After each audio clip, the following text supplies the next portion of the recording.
সুম্মা কাল্লা সায়ালামুন, এরা অচিরেই টের পাবে, অচিরেই বুঝবা কিয়ামত আছে না নাই। বলেন কি বলছে বলেন।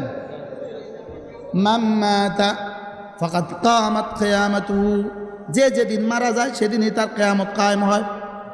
যে যেদিন মারা যায় সেদিনে তার কি হয়? তাহলে যে যেদিন মারা যাবে সেদিন থেকে তার কিয়ামত শুরু, সেদিন থেকে তার কিয়ামত কি?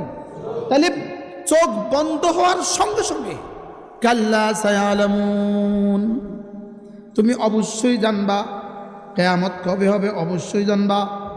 সুম্মা কাল্লা সায়ালামুন, আর হাসরের ময়দানে উঠার পরে যার সাজা যখন দেখবা তখন বুঝবা কিয়ামত কেমন হবে, কিয়ামত কেমন হবে। কাল্লা সায়ালামুন সুম্মা কাল্লা সায়ালামুন।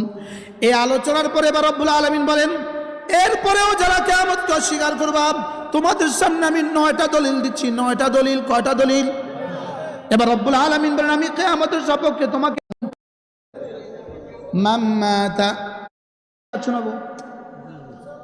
তো কোনো মাহফিলে বুঝি 40 আয়াত হয়, আমি কি কসম খাই কইছি? আন্দাজ নিয়ে কইছি। কত আয়াত শোনাবো? 40টা আয়াত শোনাবো ইনশাআল্লাহ। কাল্লা সায়ালামুন সুম্মা কাল্লা সায়ালামুন, এরা অচিরেই টের পাবে, অচিরেই বুঝবা কিয়ামত আছে না নাই। বলেন কি বলছে বলেন। মান মাতা ফাকাদ কামাত কিয়ামাতুহু, যে যেদিন মারা যায় সেদিনই তার কিয়ামত কায়েম হয়। যে যেদিন মারা যায় সেদিনে তার কি হয়? তাহলে যে যেদিন মারা যাবে সেদিন থেকে তার কিয়ামত শুরু, সেদিন থেকে তার কিয়ামত কি? তাহলে চোখ বন্ধ হওয়ার সঙ্গে সঙ্গে কাল্লা সায়ালামুন, তুমি অবশ্যই জানবা কিয়ামত কবে হবে, অবশ্যই জানবা। সুম্মা কাল্লা সায়ালামুন, আর হাসরের ময়দানে উঠার পরে যার সাজা যখন দেখবা তখন বুঝবা কিয়ামত কেমন হবে, কিয়ামত কেমন হবে। কাল্লা সায়ালামুন সুম্মা কাল্লা সায়ালামুন। এই আলোচনার পরে এবার রব্বুল আলামিন বলেন, এরপরেও যারা কিয়ামতকে অস্বীকার করবা তোমাদের সামনে আমি 9টা দলিল দিচ্ছি। 9টা দলিল। কয়টা দলিল?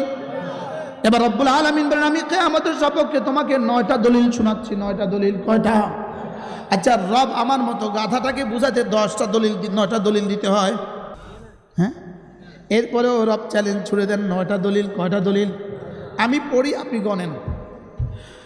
আলাম নাজআলিল আরদা মিহাদা ওয়াল জিবালা আওতাদা ওয়া খালাকনাকুম আজওয়াজা ওয়া জাআলনা নাওমাকুম সুবাতা।